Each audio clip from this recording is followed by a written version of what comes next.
जय श्री हरि विष्णु। देवगुरु बृहस्पति को बुद्धि और शिक्षा का कारक माना जाता है। गुरुवार को बृहस्पति देव की पूजा आराधना करने से धन, विद्या, मान सम्मान में प्रतिष्ठा और कई अन्य मनोवांछित फल प्राप्त होते हैं।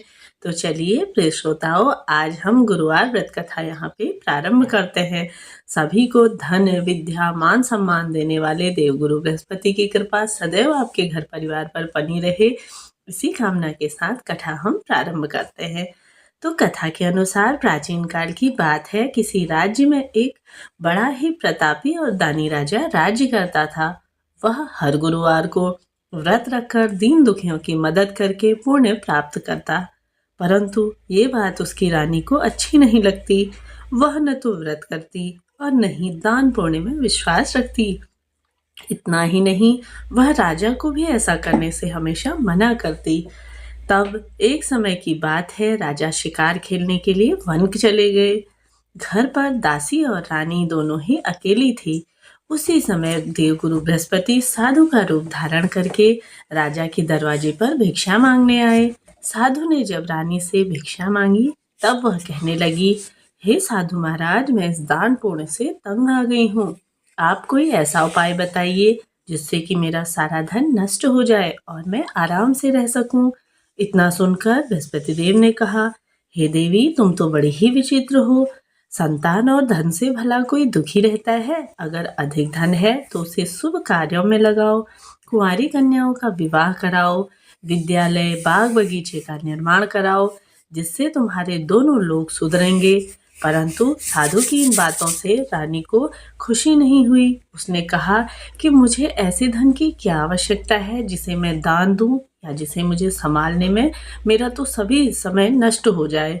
तब साधु ने कहा, अगर तुम्हारी ऐसी ही इच्छा है तो मैं तुम्हें जैसा कहूँगा तुम वैसा ही करना। गुरुवार के दिन तुम घर को गोबर से लीपना, अपने बालों को पीली मिट्टी से धोना, राजा से कहना कि वह हजामत बनवाए और खाने में भोजन, मांस, मदिरा सबका प्रयोग करना, कपड़े धोने के लिए जरूर से देना। इस प्रकार से 7 बृहस्पतिवार करने से तुम्हारा समस्त धन नष्ट हो जाएगा। इतना कहकर साधु महाराज जो बृहस्पति देव थे वह अंतर ध्यान हो गए। साधु के अनुसार कही बातों को पूरा करते हुए रानी को केवल 3 ही बृहस्पतिवार बीते थे कि उनका समस्त धन नष्ट हो गया। भोजन के लिए राजा का परिवार तरसने लगा। तब एक दिन राजा ने रानी से बोला, हे रानी, तुम यहीं रहो, मैं दूसरे देश जाता हूँ, क्योंकि यहाँ तो सभी लोग मुझे जानते हैं, इसलिए मैं कोई छोटा कार्य यहाँ नहीं कर सकता। मैं परदेश जाऊंगा, वहीं धन कमाऊंगा। ऐसा कहकर राजा दूसरे देश चला गया। वहां वह जंगल में लकड़ी काट कर लाता और शहर में बेचता। इस तरह वह अपना जीवन व्यतीत करने लगा। इधर राजा के परदेश जाते ही रानी और दासी पर दुखों का पहाड़ टूट गया। एक बार जब रानी और दासी को 7 दिन तक बिना भोजन के ही रहना पड़ा, तो दासी ने रानी से कहा, हे रानी, क्या किया जाए? तब रानी बोली, देख, नगर में ही मेरी बहन रहती है, वह बड़ी ही धनवान है, तू उसके पास जा और कुछ लेके आ, ताकि कुछ समय तक हमारा गुजारा हो जाए। तब दासी रानी की बहन के पास गई। उस दिन गुरुवार था और रानी की बहन उस समय बृहस्पति देव की कथा सुन रही थी। दासी ने रानी की बहन को अपनी रानी का संदेश दिया, लेकिन रानी की बड़ी बहन ने कोई उत्तर नहीं दिया। जब दासी को रानी की बहन से कोई उत्तर नहीं मिला तो वह बहुत दुखी हुई और उसे क्रोध भी आया। तब दासी ने वापस आकर अपनी रानी को सब बताया। तो रानी बोली, यह हमारे भाग्य का दोष है, जब हाँ किस्मत खराब होती है तो कोई साथ नहीं देता। ऐसा कहकर वह उदास हो गई। तब रानी की बहन ने सोचा कि देखो, मेरी बहन की दासी आई थी, परंतु मैं उससे नहीं बोली, इससे वह बहुत ही दुखी हुई होगी। कथा सुनकर पूजा समाप्त करके वह अपनी बहन के घर आई और कहने लगी, हे बहन, मैं बृहस्पतिवार का व्रत कर रही थी, तुम्हारी दासी मेरे घर आई थी, परंतु जब तक कथा पूरी नहीं होती तब तक न तो उठते हैं और न ही बोलते हैं, इसलिए मैं नहीं बोली। बताओ दासी, क्यों आई थी? रानी बोली, बहन, तुमसे क्या छुपाऊं, हमारे घर में खाने तक का अनाज नहीं है। ऐसा कहते कहते रानी की आंखें भर आई। उसने दासी समेत पिछले 7 दिनों के भूखे रहने की बात बताई। तब अपनी बहन को यह कहकर रानी ने बोला कि हे बहन, देवगुरु बृहस्पति सबकी मनोकामनाएं पूर्ण करते हैं। देखो, शायद तुम्हारे घर में भी अनाज रखा हो। पहले तो रानी को विश्वास नहीं हुआ, पर बहन के आग्रह करने पर उसने अपनी दासी को अंदर भेजा तो उसे सचमुच अनाज से भरा हुआ एक घड़ा मिल गया। यह देखकर दासी को बड़ी ही हैरानी हुई। दासी रानी से कहने लगी, हे रानी, जब हमको भोजन नहीं मिलेगा तो हम व्रत ही तो करती थी, क्योंकि आज भी बृहस्पति देव की कथा करते हैं और व्रत की विधि पूछ लेते हैं ताकि हम भी यह व्रत अच्छे से कर सकें। तब रानी ने अपनी बहन से बृहस्पति देव व्रत के बारे में पूछा। उसकी बहन ने बताया, बृहस्पतिवार के व्रत में चने की दाल और मुनक्का लेके केले के जड़ पर अर्पित करें, दीपक जलाएं, व्रत कथा सुने और पीला भोजन ही करें। इससे बृहस्पति देव और भगवान श्री हरि विष्णु प्रसन्न हो जाते हैं। तब 7 दिन के बाद जब गुरुवार आया तो रानी और दासी घुड़साल से जाकर शना ले आई। गुड़ के साथ फिर उसे केले की जड़ पर भगवान श्री हरि विष्णु की पूजा करके अर्पित किया। अब पीला भोजन कहाँ से आए, यह भी चिंता थी। चूंकि उन्होंने व्रत रखा था, इसलिए बृहस्पति देव ने उनसे प्रसन्न हुए। तब वह साधारण सा एक व्यक्ति का रूप धारण करके 2 थालों में पीला भोजन दासी को दे गए। भोजन पाकर दासी प्रसन्न हुई और उन्होंने मिलकर भोजन ग्रहण किया। उसके बाद वह सभी गुरुवार को व्रत पूजा करती और बृहस्पति देव की कृपा से उनके पास फिर से धन आ गया। परंतु रानी फिर से पहले की तरह आलस्य करने लगी। तब दासी बोली, देखो रानी, तुम पहले भी इसी प्रकार से आलस्य करती थी, तुम्हें धन रखने में कष्ट होता था, इस कारण से सभी धन नष्ट हो गया। और अब जब देवगुरु बृहस्पति की कृपा से धन मिला है तो तुम्हें फिर से आलस्य होने की जरूरत नहीं है। रानी को समझाते हुए दासी ने कहा, बड़ी मुश्किलों के बाद हमने यह धन पाया है, इसलिए हमें दान पुण्य करना चाहिए, भूखों को भोजन कराना और धन शुभ कार्यों में खर्च करना चाहिए। इससे तुम्हारे कुल का यश बढ़ेगा, स्वर्ग की प्राप्ति होगी और पितृ भी प्रसन्न होंगे। दासी की बात मानकर रानी अपना धन शुभ कार्यों में खर्च करने लगी। इससे पूरे नगर में उनका यश बढ़ने लगा। इसी प्रकार से देवगुरु बृहस्पति जो भी भक्तजन उनकी पूजा आराधना करते हैं, उनका व्रत धारण करते हैं, उनके समस्त दुख तकलीफ दूर कर देते हैं। प्रथम कथा कुछ इस प्रकार से थी। अब हम सुनेंगे दूसरी कथा। तो प्राचीन काल में एक ब्राह्मण रहता था।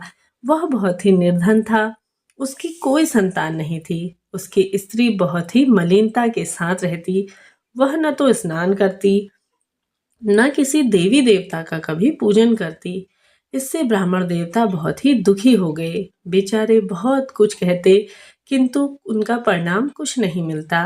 भगवान की कृपा से ब्राह्मण की स्त्री ने कन्या रूपी रत्न पैदा किया। कन्या बड़ी होने पर प्रातः स्नान करती, विष्णु भगवान का जाप और बृहस्पति देव का व्रत धारण करती, अपने पूजन पाठन को समाप्त करके विद्यालय जाती और अपनी मुट्ठी में जौ भर के ले जाती और पाठशाला के मार्ग में डालती हुई जाते हुए जो जौ डालती वह आते समय स्वर्ण के हो जाते और उन्हें वह बीन कर घर ले आती। एक दिन वह बालिका सूप में उन्हें सोने के जौ को फटक रही थी। उसके पिता ने देख लिया और कहा, बेटी, सोने के जौ के लिए सोने का सूप होना चाहिए। दूसरे दिन बृहस्पतिवार था। इस दिन कन्या ने व्रत धारण किया तो बृहस्पति देव से प्रार्थना करके कहा, मैंने आपकी पूजा सच्चे मन से की है तो मेरे लिए एक सोने का सूप दे दो। तभी बृहस्पति देव ने उसकी प्रार्थना स्वीकार कर ली। रोजाना की तरह वह कन्या जौ फैलाते हुए जाने लगी, लौटकर जौ बिन लेके आती तो बृहस्पतिवार की कृपा से उसे सोने का सूप भी मिला। उसे वह घर ले आई और उसने जौ साफ कर लिए, परंतु उसकी माँ वही रंग ढंग से ही समय व्यतीत होते गया। तो एक दिन की बात है कि वह कन्या सोने के सूप में जौ साफ कर रही थी। उस समय उस शहर का राजपुत्र यानी कि राजकुमार वहां से होकर निकला। इस कन्या के रूप और कार्य को देखकर वह मोहित हो गया तथा अपने घर आकर भोजन तथा जल त्याग कर उदास लेट गया। राजा को इस बात का पता लगा तो उनके प्रधानमंत्री के साथ उसके पास गए और बोले, हे बेटा, तुम्हें किस बात का कष्ट है? किसी ने अपमान किया है अथवा किसी कारण से तुम परेशान हो? ये बतलाओ, मैं वही कार्य करूँगा जिससे तुम्हें प्रसन्नता हो। अपने पिता की बात सुनकर राजकुमार ने कहा कि मुझे आपकी कृपा से किसी बात का दुख नहीं है, किसी ने मेरा अपमान नहीं किया, परंतु मैं उस लड़की से ही विवाह करना चाहता हूँ जो सोने के सूप में जौ साफ कर रही थी। यह सुनकर राजा आश्चर्य में पड़ा और बोला, हे बेटा, इस तरह की कन्या का पता तुम ही लगाओ, मैं उसके साथ तुम्हारा विवाह अवश्य ही करा दूंगा।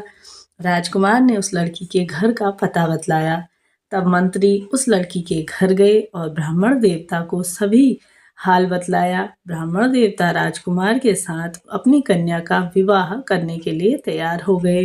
विधि विधान के ब्राह्मण की कन्या का विवाह राजकुमार के साथ हो गया। कन्या के घर से जाते ही पहले की भांति उस ब्राह्मण देवता के घर में गरीबी का निवास हो गया।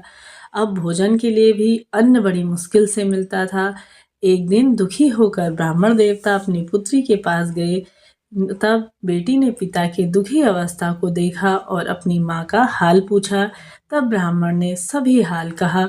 कन्या ने बहुत सा धन देकर अपने पिता को विदा कर दिया। इस तरह ब्राह्मण का कुछ समय सुखपूर्वक व्यतीत हुआ। कुछ दिन बाद फिर वही हाल हो गए। ब्राह्मण फिर अपनी कन्या के यहाँ गया और सारा हाल फिर से कहा। तब लड़की बोली, हे पिताश्री, आप माताजी को यहाँ ले आइए, मैं उसे विधि विधान से बताऊंगी कि किस प्रकार से गरीबी दूर हो। वही ब्राह्मण देवता अपनी पत्नी को अपनी पुत्री के पास ले गए और पुत्री ने बोला कि हे माँ, तुम सुबह प्रातःकाल जल्दी उठकर स्नान आदि करके भगवान श्री हरि विष्णु का पूजन करो तो सभी प्रकार की दरिद्रता दूर हो जाएगी। परंतु उसकी माँ ने एक भी बात नहीं मानी और प्रातःकाल उठकर अपनी पुत्री के बच्चों का जूठन खा लिया। इससे उसकी पुत्री को भी बहुत गुस्सा आया और एक रात को कोठरी में उसने सामान के साथ अपनी माँ को बंद कर दिया। प्रातःकाल उसे निकाला तथा स्नान आदि करा के पाठ करवाया तो उसकी माँ की बुद्धि ठीक हो गई और फिर प्रत्येक बृहस्पतिवार को व्रत रखने लगी। इस व्रत के प्रभाव से उसके माँ बाप बहुत ही धनवान और पुत्रवान हो गए और बृहस्पति की देव की कृपा से सभी तरह के दुख दूर होकर लोक परलोक में सुख सौभाग्य और फिर स्वर्ग की उन्हें प्राप्ति हुई। इसी प्रकार से बोलिए बृहस्पति देव भगवान की जय हो। जो भी भक्तजन इस व्रत को धारण करेंगे उनका जीवन देवगुरु बृहस्पति सुखमय बनाएंगे। इस प्रकार से यह कथाएं थी, आपके लिए यूजफुल रही हो तो वीडियो को लाइक शेयर अवश्य करिए। मिलते हैं नेक्स्ट वीडियो में, तब तक के लिए जय माता रानी, हर हर महादेव।